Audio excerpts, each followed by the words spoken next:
So hello everyone, welcome to Gate Academy once again, and let's start our numerical question series. This is part number. This is our lecture number. This is lecture number 3. Okay. So in our previous two lectures, we have already discussed around 40 questions. Mostly those questions were from machine and basic electrical.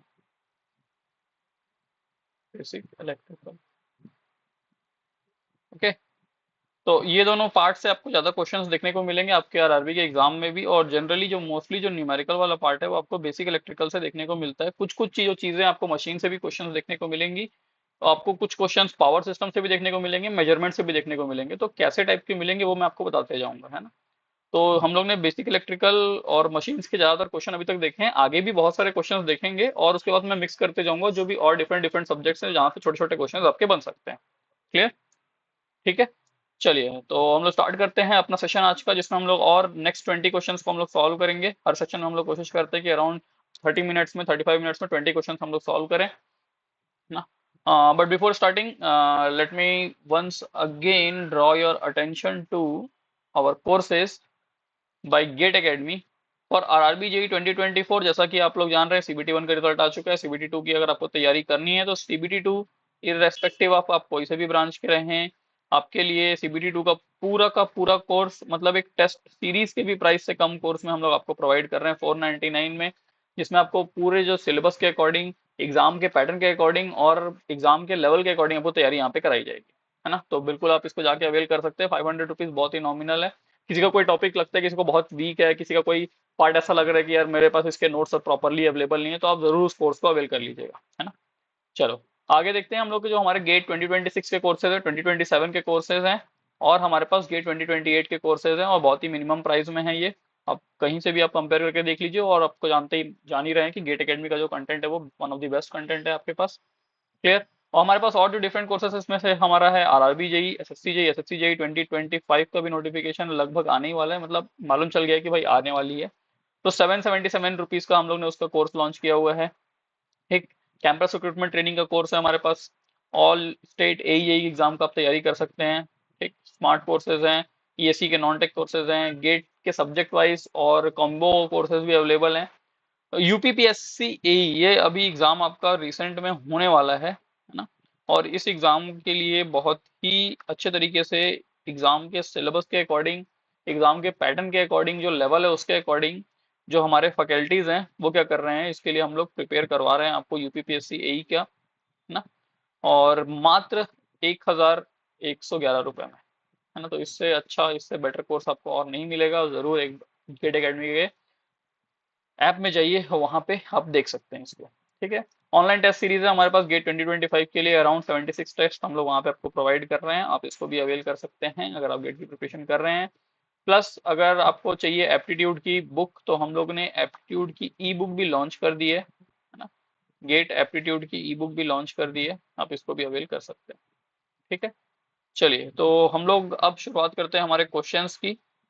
और हम लोग ने 40 questions तक बना लिया था, हाँ 40 questions तक हम लोग ने रेडी कर लिया था अपना। 40 क्वेश्चंस हम लोग ने देख लिए हैं। अब हम लोग आज की क्लास में देखेंगे 40 to 60 क्वेश्चंस। क्लियर? तो जल्दी से शुरुआत की जाए हमारे आज की क्लास की। थोड़ा सा, हाँ ठीक, चलें। The rotor input when rotor copper loss in an induction motor is 600 watt and slip is 3%। Slip दिया है हमको, स्लिप हम लोग कर लेते हैं 3% को 0.03। बढ़िया। रोटर कॉपर लॉस दिया है, रोटर इनपुट हमको निकालना है। तो rotor power input into slip, जो भी स्लिप है वो हमारी क्या रहती है, rotor copper loss. Rotor copper loss. ठीक है। तो यहाँ से रोटर इनपुट हमको निकालना है, रोटर पावर इनपुट बेसिकली। तो ये हमारा हो जाएगा rotor copper loss upon slip. तो रोटर कॉपर लॉस है हमारे पास 600 अपॉन स्लिप दैट इज 0.03। इसको आप करेंगे 600 × 100 डिवाइडेड बाई 3, ये हो जाएगा 200। ये हो जाएगा हमारे पास two 1 2 3 4 20 kilowatt. Okay, so answer is option number C, है ना। ये जो रिलेशन है हमारा rotor power input, rotor copper loss, flip का, है ना, mechanical power developed in rotor, ये सब का जो रिलेशन है 1 S 1 - S वाला जो हम लोग पार्ट पढ़ते हैं, 1 S 1 - S, इस पे आपके बहुत सारे क्वेश्चंस बनने वाले हैं। ठीक है, क्योंकि पहली बात क्या, क्योंकि एग्जाम जो ले रहा है उसको भी आपको मालूम है कि भाई कम समय में क्वेश्चन सॉल्व हो जाना चाहिए बच्चे का, प्लस उसे कॉन्सेप्ट भी चेक हो जाने चाहिए, है ना। तो ये जो हमारा फॉर्मूला है, ये जो रिलेशन है हमारे पास, है ना, rotor power input, rotor copper loss, mechanical power developed, mechanical power delivered, इसका जो भी हमारे पास ये रिलेशन बनता है, इस पे बहुत सारे क्वेश्चन आपके बनेंगे। एक क्वेश्चन मैंने आपको यहाँ पे करा दिया है। ठीक, चले अब चलते हैं अगले क्वेश्चन की। और अगला क्वेश्चन हमारा कह रहा है, अगला क्वेश्चन क्या कह रहा है भाई, four pole three phase induction motor run at 1440 RPM. ठीक है, इंडक्शन मोटर रन करता है 1440 आरपीएम में on a 50 hertz supply, 50 hertz supply में find the slip speed. Slip की स्पीड फाइंड करनी है, not find the slip, slip find करनी नहीं बोल रहा, स्लिप की स्पीड फाइंड करने बोल रही है। ठीक है, ठीक। सबसे पहले हम लोग को जो भाई हमारा सिंक्रोनस पावर, सिंक्रोनस स्पीड है वो निकालनी पड़ेगी। सिंक्रोनस स्पीड का फॉर्मूला 120F/P। इस फॉर्मूले में बहुत सारे क्वेश्चंस आपको पूछे गए थे लास्ट टाइम, इस बार भी पूछे जाएंगे, बिल्कुल आप अच्छे तरीके से पढ़िएगा। 4 3 12, 5 3 15, 1500। ठीक, slip speed is equal to होती है क्या, NS - NR। Okay, so 1500 minus 1440, that is equal to 60 RPM. ठीक, ऑप्शन नंबर डी। अब देखो ये जो क्वेश्चन था, इसी इन्हीं ऑप्शंस के साथ जो यहाँ पे ऑप्शंस अवेलेबल हैं, 2940, 1500, 1440 और 60 आरपीएम, इसी के साथ में अगर आपको बात करूं, तो आप इसको बिना सॉल्व किए इस क्वेश्चन का आंसर कह सकते थे कि भाई 60 होगा, क्योंकि स्लिप की जो स्पीड रहती है बहुत ही कम रहती है। बेसिकली वो डिफरेंस है between the synchronous speed and the speed of rotor. Clear. और जैसा कि हम सभी जान रहे हैं कि जो सिंक्रोनस स्पीड है, उस स्पीड को अटेन करना चाहता है रोटर, तो वो लगभग उसके आसपास की स्पीड पे ही रन करता है ना। उससे थोड़ा सा कम रहता है, इक्वल कभी नहीं हो सकता उसके। क्लियर। तो ये जो स्लिप की स्पीड होगी वो तो उनकी डिफरेंस के बराबर होती है, तो ये हमेशा ही क्या होगी, काफी कम होगी। और यहाँ पे क्योंकि ऑप्शंस हमारे पास बाकी सभी काफी बड़े बड़े हैं, तो हम लोग यहाँ पे डायरेक्टली आंसर कर सकते थे without even solving the question. ठीक, बट अगर ऑप्शंस क्या हो गए भाई 60 50 40 ऐसा करके आने लगे, तो आपको सॉल्व करने की जरूरत है, अदरवाइज आप डायरेक्ट सॉल्व कर, डायरेक्ट बना सकते हो इसको, है ना। ठीक है, चले आगे। Simple question, simple concept. Next, a DC volt meter has a sensitivity of इतना ओम पर वोल्ट। तो सेंसिटिविटी हमको दी हुई है। देखो मैं क्या है ना, जो इसमें गिवन वगैरह है उसको प्रॉपरली लिखता हूँ, है ना, उसके बाद ताकि आपको चीजें समझने में आसानी हो। बट आपको एग्जाम में गिवन इवन नहीं लिखना है, आपको तो डायरेक्ट फॉर्मूला लिखना है, फॉर्मूला भी नहीं लिखना है, फॉर्मूला आपको याद है डायरेक्ट उसमें पुट कर देना है, तो आपको कम समय लगने वाला है। when the when it measures half scale in 100 volt range, the current through the voltmeter is। जब ये 100 वोल्ट की रेंज के मीटर में हाफ फुल स्केल जब रीड करता है, उसके थ्रू फ्लो होने वाली करंट क्या है। तो देखो क्वेश्चन में क्यों बोलेगा भाई वोल्ट मीटर की बात कर रहे, तो आप वोल्टेज की बात क्यों नहीं कर रहे हो। तो देखो आप कोई भी मीटर हो, कोई भी मीटर हो, any meter, any meter, any meter, कोई सा भी मीटर है, उस मीटर के अंदर आप ये कह लो, मान लो अगर मैं आपसे कि जो स्टूडेंट मेरे से पढ़े होंगे ये अपना मेजरमेंट वाला पार्ट, तो मैं आपको बताता हूँ हमेशा कि कोई भी मीटर हो, वोल्ट मीटर हो, एम मीटर हो, गैल्वेनोमीटर हो, एनर्जी मीटर भी जैसे भी हम लोग बात करें, उसके अंदर एक छोटा सा क्या है, बेसिकली वो एक एम मीटर ही छुपा हुआ है।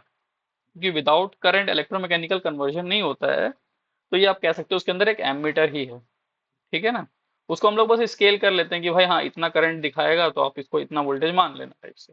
ठीक, चलो अभी तो हम लोग इसकी बात करें, तो सेंसिटिविटी की बात कर रहा है ये। तो देखो हमको मालूम है full scale deflection current IFSD is equal to 1/सेंसिटिविटी। ये हमारे पास फॉर्मूला है, is equal to 1/सेंसिटिविटी।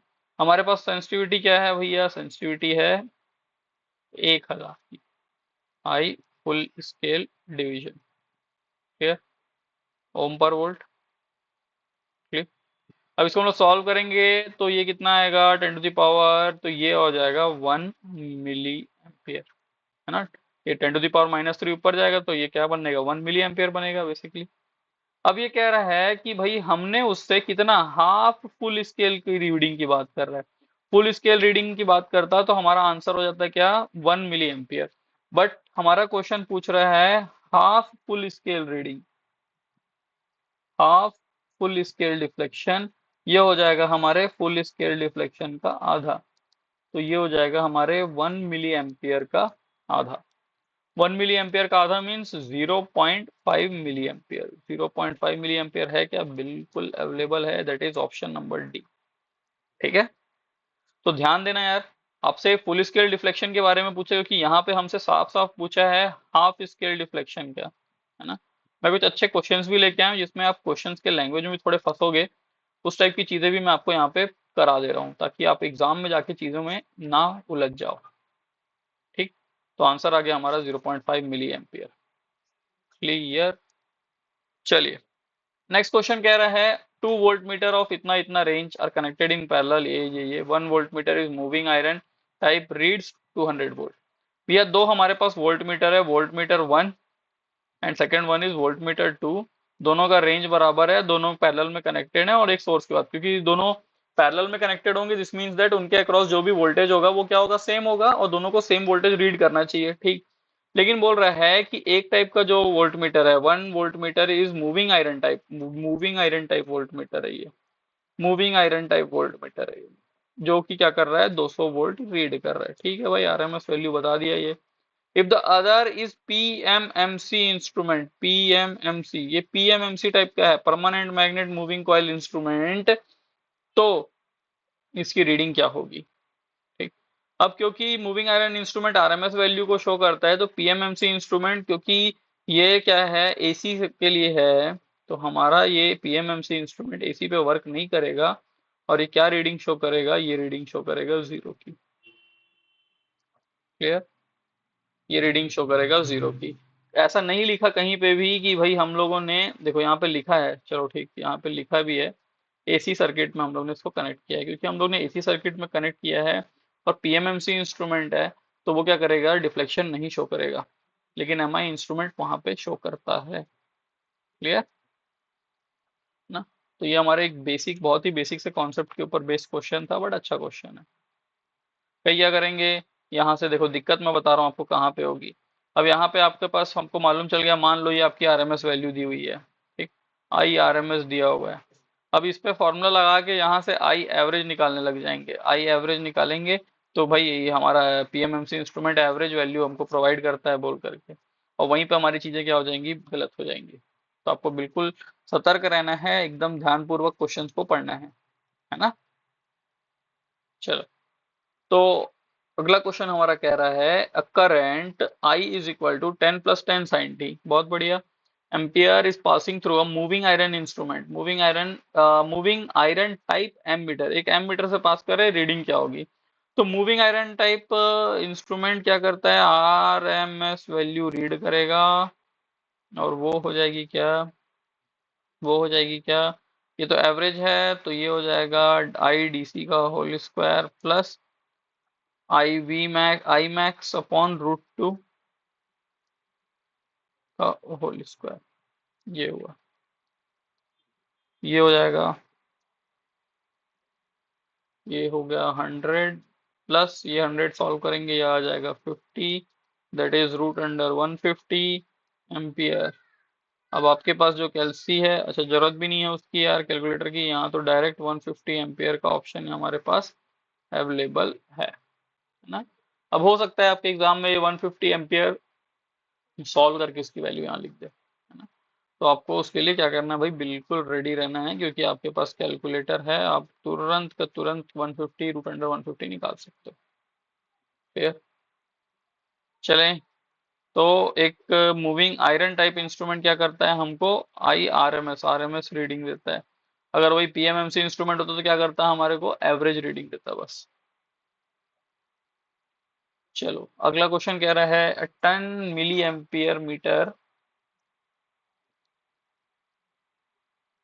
having an internal resistance of 100 ohm, is to be converted to zeros to 200 milliampere ammeter. What is the value of shunt resistance in ohm? हमको कितना value का shunt resistance लगाना है ये हमसे question पूछ रहा है। क्वेश्चन में ये कह रहा है कि भाई 10 मिली एम्पियर का मीटर था, उसको 0 से 200 मिली एम्पियर के रेंज का हमको एमीटर बनाना है, और उस एमीटर के अंदर की जो इंटरनल रेजिस्टेंस थी वो क्या थी, 100 थी। तो हमारे पास फॉर्मूला है R M is equal to R S H I upon I M minus 1। ठीक। आर एम मतलब मैक्सिमम वगैरह ही नहीं है, आर एम का मतलब है मीटर का जो रेजिस्टेंस है। मीटर का इंटरनल रेजिस्टेंस कितना है, मीटर का इंटरनल रेजिस्टेंस हो गया 100। आर एस एच इसी की तो वैल्यू निकालनी है, शंट के रेजिस्टेंस की वैल्यू निकालनी है। इसको बाकी सबको यहीं ला लेता हूँ, डिवाइड कर देता हूँ। आई, आई क्या है, आई जो हम करंट फ्लो करवाना चाहते हैं मीटर के अंदर 200 एम्पियर है हमारे पास, 200, sorry 200 milliampere. I M मतलब जो मीटर कितनी करंट अभी फ्लो करा रहा है अपने अंदर, ये हो गई हमारी 10 मिली एम्पियर, डिवाइडेड बाई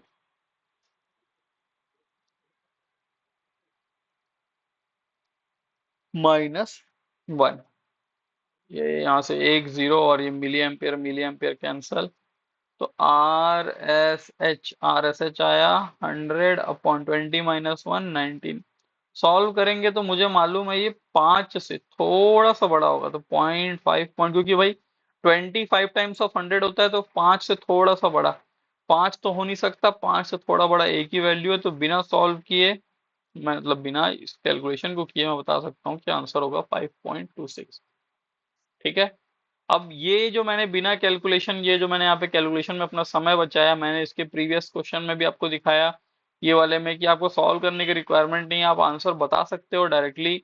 यही सब छोटी छोटी चीजों में अगर आप अपने समय को बचा पाओगे, इस यहाँ से अपने अपने क्या करोगे, टाइम को मैनेज करोगे, क्वेश्चंस को जल्दी सॉल्व करोगे, तो जो क्वेश्चन आपके थोड़े से लेंदी है, आप तभी उसको पिक कर पाओगे, तभी आप उसको बना पाओगे, अदरवाइज आपके वो क्वेश्चन एग्जाम में छूटेंगे, है ना। इसीलिए कह रहा हूँ कि टाइम मैनेजमेंट बहुत जरूरी है। आप अच्छे तरीके से प्रैक्टिस करिए क्वेश्चंस की, ताकि आप कम से कम समय में उसको सॉल्व कर सके। क्वेश्चन सभी सॉल्व कर लेंगे, एग्जाम दे के आने के बाद आप क्वेश्चन पेपर लेके बैठोगे तो आप उसमें से सब क्वेश्चन सॉल्व कर लोगे, बट उस एग्जाम के टाइम फ्रेम के अंदर, उस टाइम लिमिट के अंदर आपको क्वेश्चन सॉल्व करना है, उसका प्रेशर अलग होता है। तो उस चीजों का प्रैक्टिस आपको स्टार्टिंग से रखना है। ठीक। नेक्स्ट क्वेश्चन कह रहा है determine the value of current of the full scale deflection of a volt meter when the sensitivity of the voltmeter is 50 ओम पर वोल्ट। इससे आसान क्वेश्चन क्या होगा, हमको बोल रहा है determine the current, I full scale deflection current हमसे मांग रहा है। ये हमको पता है, ये होती है 1 अपॉन सेंसिटिविटी। ठीक भाई, सेंसिटिविटी क्या है, 1/50। 1/50 आप सॉल्व करोगे, अब कितना आंसर आ जाएगा, 50 का एक हो गया 1/5.2.02, 0.02। 0.02 अवेलेबल है क्या आंसर में, नहीं है। क्या मेरा आंसर गलत हो गया क्या, नहीं। क्यों हुआ ऐसा, क्योंकि मैंने क्वेश्चन को ठीक से नहीं पढ़ा। क्वेश्चन में लिखा था इन मिली एम्पियर, अगर वही एक ऑप्शन यहाँ पे ये मान लो, ये इसके जगह 0.02 लिख देता, तो फिर तो पूरा हम लोग का क्या हो जाता, आंसर ही गलत हो जाता, है ना। हमारा क्या हो जाता, आंसर ही गलत हो जाता। तो भाई क्या होगा हमारे लिए आंसर, हमारे लिए आंसर है 0.02 का आप लिख सकते हो 20 × 10⁻³ या आप इसको कह सकते हो 20 milliampere. Option number D, clear, option number D. तो कौन सी यूनिट में आपसे पूछ रहा है एग्जाम में, वो यूनिट का भी आपको ध्यान रखना है कि यार हमसे मिली एम्पियर में पूछ रहा है, हमसे एम्पियर में पूछ रहा है ना। तो उसके, क्योंकि अगर आप एम्पियर में पूछ देता और ऑप्शन नंबर 1 अवेलेबल, तो आप तुरंत के तुरंत आंसर टिक मार देते, है ना कि नहीं। और इस वजह से बहुत सारी चीजें एकदम सिली सिली मिस्टेक से ही आप लोग क्या करते हो एग्जाम में, सिलेक्शन से चूकते हो। ठीक, चलो ठीक है, चलते हैं आगे। In an ammeter the deflecting torque is produced to cause production, is proportional to the current passing through it. Deflecting torque is proportional to the current passing through it, हाँ. And the instrument has a full scale deflection of 80 degree for a current of 5 ampere. What deflection will occur for a current of 2.5 milliampere when the instrument is spring controlled? Spring control में क्या होता है? Spring control में जो हमारा controlling torque है is equal to क्या होता है? K theta. ठीक. Controlling torque is directly proportional to current, therefore we can say that current is directly proportional to theta. जितनी करंट आपकी फ्लो हो रही है वो डायरेक्टली प्रोपोर्शनल होगा कितना आपका जो ये डिफ्लेक्शन हो रहा है. तो मैं ये कह सकता हूं कि भैया I1/I2 इज इक्वल टू θ1/θ2. ठीक. I1 5 एम्पियर की करंट 80 डिग्री का डिफ्लेक्शन शो करती है. तो मैं लिखता हूँ 5 एम्पियर और 80 डिग्री का डिफ्लेक्शन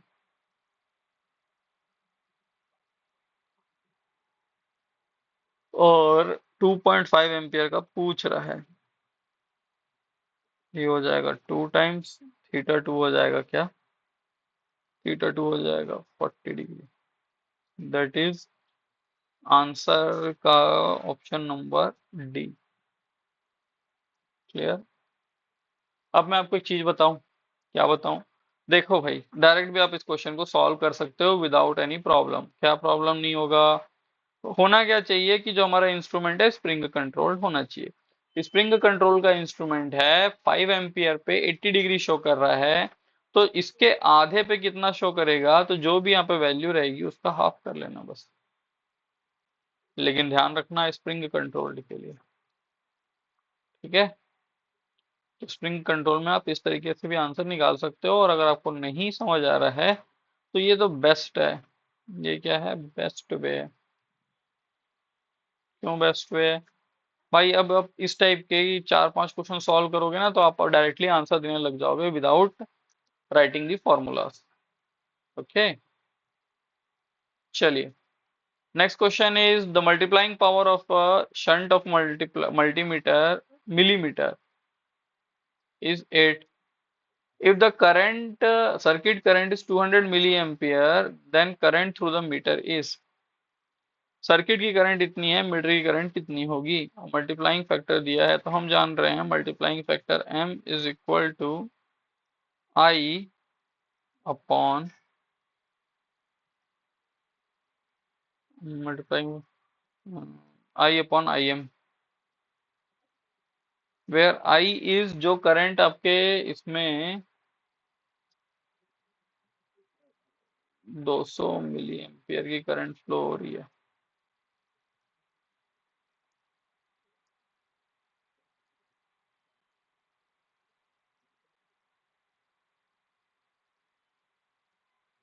और IM करंट हमको नहीं मालूम है. मैक्सिमम ही तो निकाल, मतलब जो मीटर से फ्लो हो रही वाली करंट वही तो निकालने कह रहा है.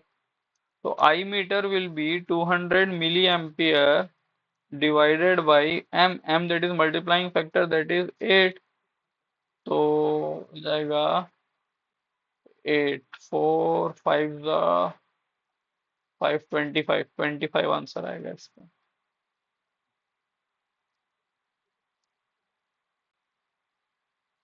सही आंसर बिल्कुल अवेलेबल है 25 milli ampere.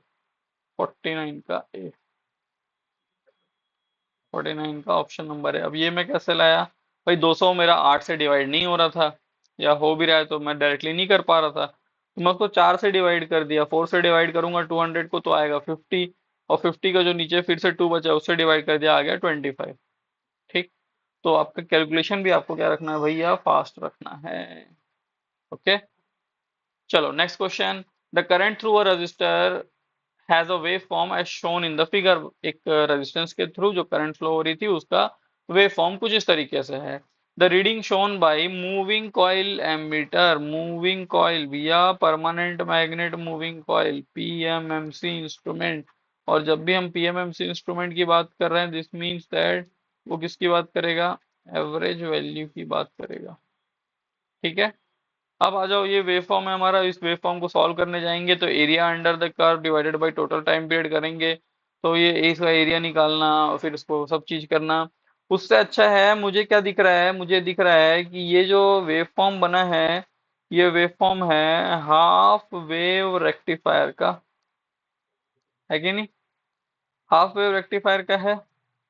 Half wave rectifier में क्या होगा हमारा, जो आई एवरेज की वैल्यू होगी वो क्या होती है, आई मैक्स अपॉन, आई मैक्स अपॉन 5। ओके, तो मैक्सिमम करंट कितनी है भैया, मैक्सिमम 5 है, तो आंसर आ गया हमारा 5.5 एम्पियर। है ऑप्शन, ऑप्शन नंबर सी। तो इस वे से अगर आप जाओगे तो आप आंसर को बहुत जल्दी बहुत इजीली दे पाओगे। बट अगर आप एरिया एरिया वाला फॉर्मूला लगाने लग गए तो क्वेश्चन बहुत बड़ा हो जाएगा, है ना? और ये जब आया था तो उसमें बोला भी जा रहा था क्वेश्चन बड़ा है, लेकिन जिन्होंने ये सब चीजें सोच पाया कि भैया ये हाफ वेव रेक्टिफायर टाइप का इसका आउटपुट है, तो मैक्सिमम वैल्यू आरएमएस वैल्यू इस तरीके से कैलकुलेट होगी, वो तुरंत क्वेश्चन को सॉल्व कर लिए। क्लियर? तो ये अच्छा क्वेश्चन था, इसको जरूर एक बार देखिएगा। चलते हैं हम लोग अपने अगले क्वेश्चन की ओर। अगला क्वेश्चन है हमारा, the connected load of a consumer is 2 kilowatt and his maximum demand is 1.5 kilowatt. The demand factor of the consumer, देखो ये जितने भी फैक्टर्स हैं हमारे, whatever the different factors are, ये आपको याद करने पड़ेंगे, है ना? डिमांड फैक्टर, डाइवर्सिटी फैक्टर और भी बहुत सारे फैक्टर हैं। तो ये आपको पहली बात तो आपको एग्जाम में अगर कोई क्वेश्चन नहीं भी आता है इससे, तो केवल और केवल इसके फॉर्मूला पे ही आप बहुत सारे क्वेश्चंस आपसे पूछे जा सकते हैं। तो बिल्कुल आप इसको पढ़िएगा अच्छे से, है ना? तो डिमांड फैक्टर क्या होता है, डिमांड फैक्टर होता है maximum demand, maximum demand upon connected load, maximum demand upon connected load. ठीक, मैक्सिमम डिमांड हमारा क्या है यहाँ पे, the maximum demand is 1.5 kilowatt, और अपना कनेक्टेड लोड कितना है, 2 किलोवाट। ये हटा, ये हटा, ये आ गया 15/20, ये 5 4 ये 5 3 3/4, 1/4, 0.25, 0.25 इंटू 3, 0.75, 0.75 है क्या, बिल्कुल अवेलेबल है ऑप्शन नंबर ए में। तो इस टाइप के क्वेश्चन बिल्कुल रेडी करके जाएं यार, फॉर्मूला आपको पता रहना चाहिए कि क्या होता है, क्योंकि इतना सिंपल क्वेश्चन है, सिंगल एक फॉर्मूला बेस्ड है, बट ये बहुत बार एग्जाम में आया हुआ है, क्योंकि आपको बेसिकली चेक कर रहा है कि आपको इस फॉर्मूले का मतलब फॉर्मूला आपको याद है या नहीं है ना? तो सिंपल फॉर्मूला याद रखना है, फॉर्मूले में पुट करना है, क्वेश्चंस के आंसर अपने आप आएंगे। अब देखो नेक्स्ट हमारे पास यहाँ क्या था, डिमांड फैक्टर पे क्वेश्चन है, और अगला हम हमारा किस पे, डाइवर्सिटी फैक्टर पे। Diversity factor, diversity factor, diversity factor कह रहा है क्या होता है, ये होता है sum of individual, sum of individual maximum demand, sum of individual maximum demand upon maximum demand। Maximum demand मतलब सबका सम करना है, और उनमें से जो मैक्सिमम जो हमारा डिमांड होगा, या हमारे क्वेश्चन में जैसे यहाँ पे अवेलेबल है मैक्सिमम डिमांड किस समय कितना मैक्सिमम रहा है, तो हमारा पीक लोड मैक्स 60 का है, तो वो हमारा मैक्सिमम डिमांड क्या हो जाएगा, 60 हो जाएगा।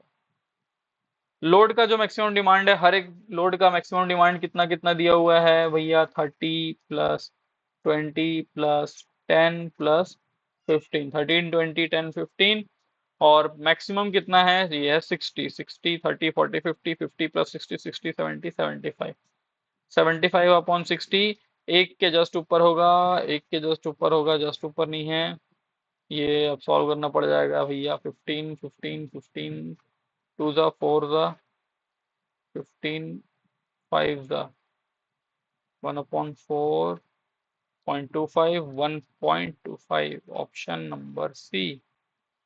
Option number C is the correct answer. Okay, option number C is the correct answer.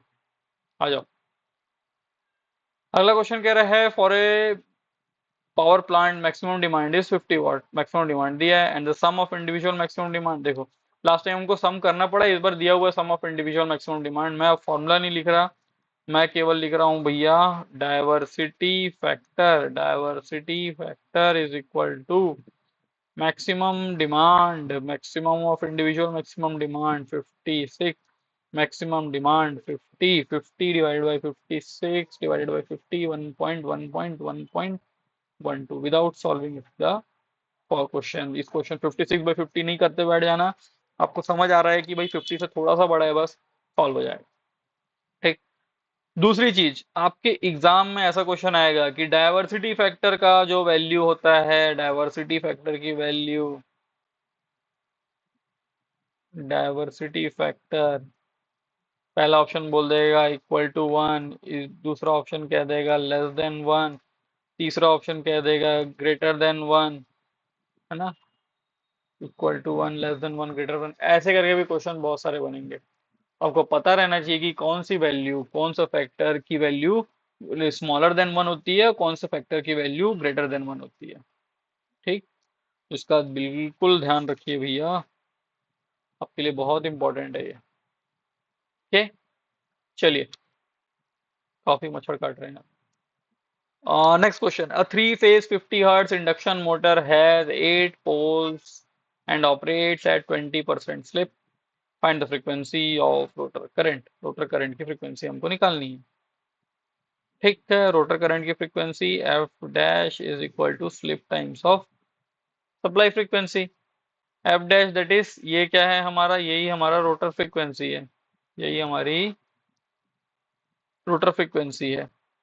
Rotor frequency F dash निकाल रहा हूँ, एफ डैश की value slip slip slip slip slip 20 this means that 0.2 into कितना हमारे पास supply frequency है 50, 50 into 200, तो ये हो जाएगी 100 लेकिन 100 करूंगा तो एक डेसिमल, तो 10.0 hertz, F dash 10 option number 2। Clear, तो इस तरीके से हम लोग को सॉल्व करना है इसे, simple question, simple formula. Next question, what will the speed of two pole synchronous generator to generate 50 hertz voltage, 50 hertz voltage अगर मुझे पे वोल्टेज अगर मुझे जनरेट करना है तो उसकी क्या स्पीड होनी चाहिए। तो स्पीड होती है भैया हमारी N S is equal to 120 into frequency, frequency that is 50, 120 F by P.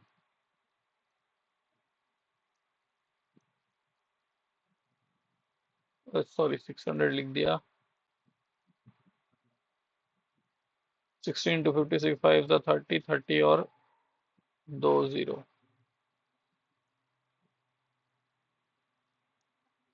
30,000 RPM, 30,000 RPM will be the correct answer. समझ आ रही बात, यही पूछा है ना, बिल्कुल यही पूछा है। ओके, चले अगले की ओर। Which of the following is an invalid state in 8421 binary coded decimal. अरे यार,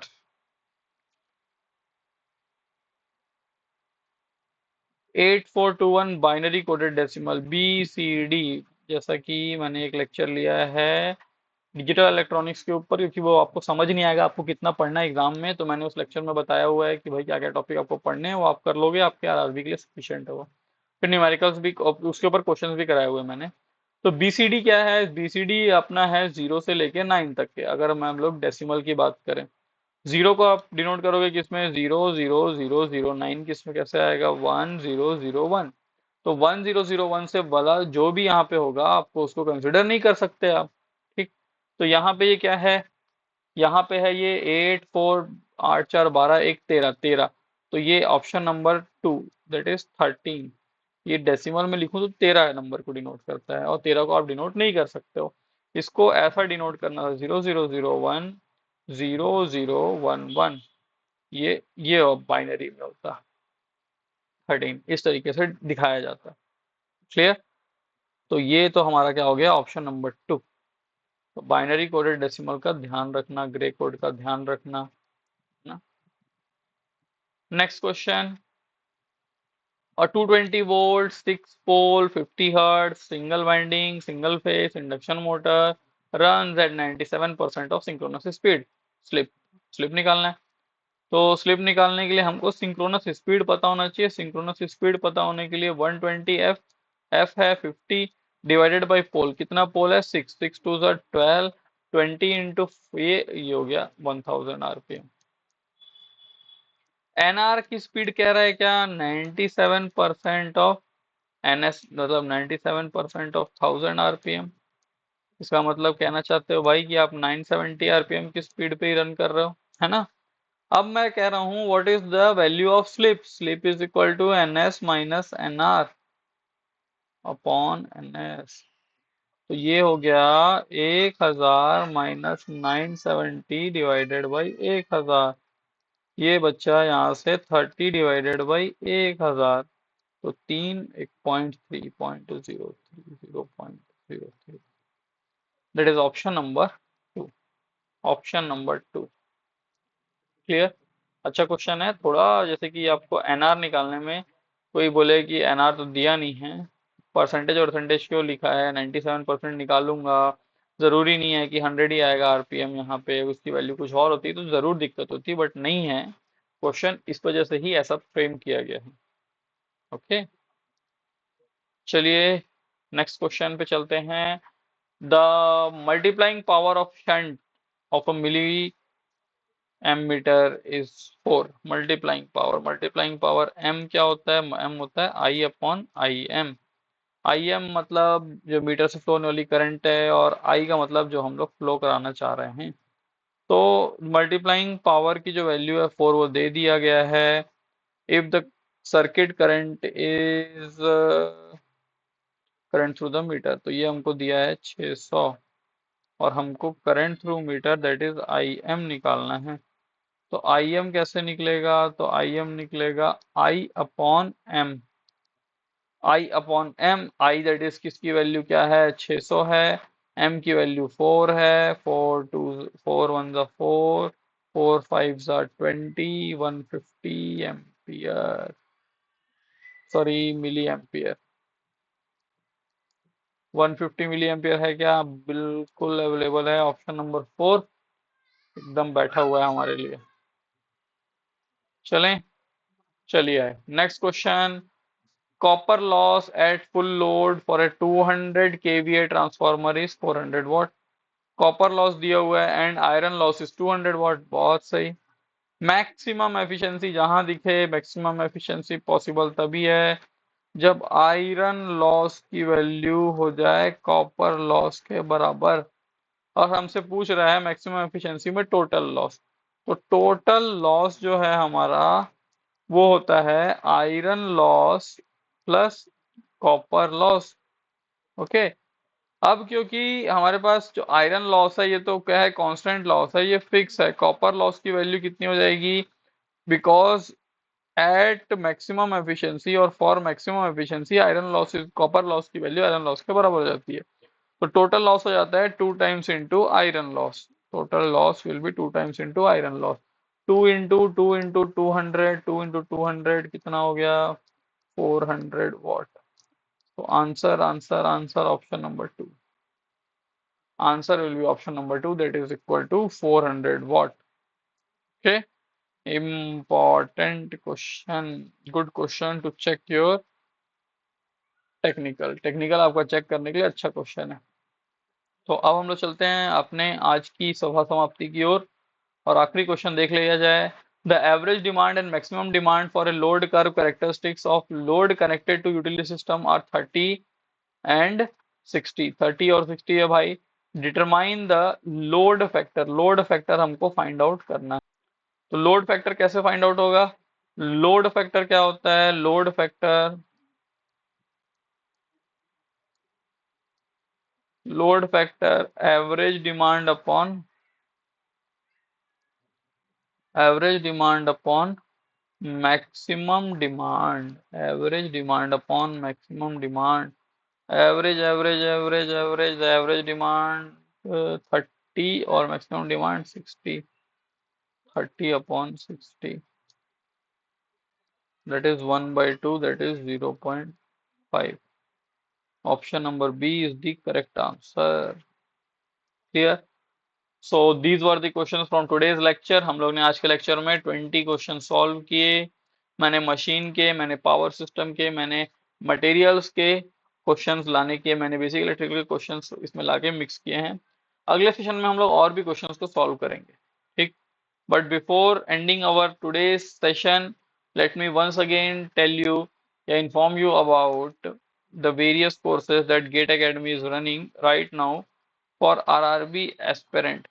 तो अगर आप एक आरआरबी एस्पिरेंट हैं तो आप क्या कर सकते हैं, आप हमारे गेट एकेडमी के जो कोर्स हैं उसमें, जो कि हमारा CBT 1 के लिए, सॉरी CBT 2 के लिए, ये केवल और केवल 499 के एकदम ही मिनिमम प्राइस में अवेलेबल आपको कराया जा रहा है। और बिल्कुल आप देख लो, जो रेलवे की जो वैकेंसीज हैं वो बहुत ही इम्पोर्टेंट, बहुत ही अच्छी वैकेंसी है। तो आप अगर अपने CBT 1 को क्लियर किया है तो CBT 2 में आप बिल्कुल भी रिस्क ना लें, मेरा कहना है, और कोर्स को अवेल करें और अपनी तैयारी को आगे की ओर बढ़ाएं।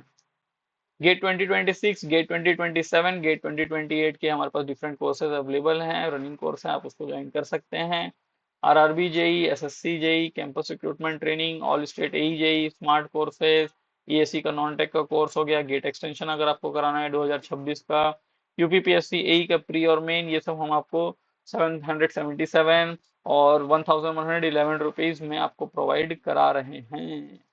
ओके, नेक्स्ट इज जो हमारे पास different online test series available है फॉर इलेक्ट्रिकल इंजीनियरिंग ब्रांच, वो आपके गेट एग्जाम के लिए 76 नंबर ऑफ टेस्ट यहाँ पे अवेलेबल हैं, जरूर जाएं, अवेल करें। ओके, और अगर आपको चाहिए एप्टीट्यूड की ई बुक गेट एकेडमी की, है ना, तो आप उसको 222 रुपीज प्लस एडिशनल जो भी आपका जीएसटी लगेगा उस पर, जो भी एप्लीकेबल होगा वो आप उस पर अप्लाई करके खरीद सकते हैं ना, ई बुक्स वगैरह आप यहाँ से ले सकते हैं। क्लियर? चलिए, चलें फिर मिलते हैं नेक्स्ट क्लास में। Till then tata, good night, good bye, अच्छे तरीके से अपनी तैयारी करिए, मिलते हैं नेक्स्ट क्लास में, बाय।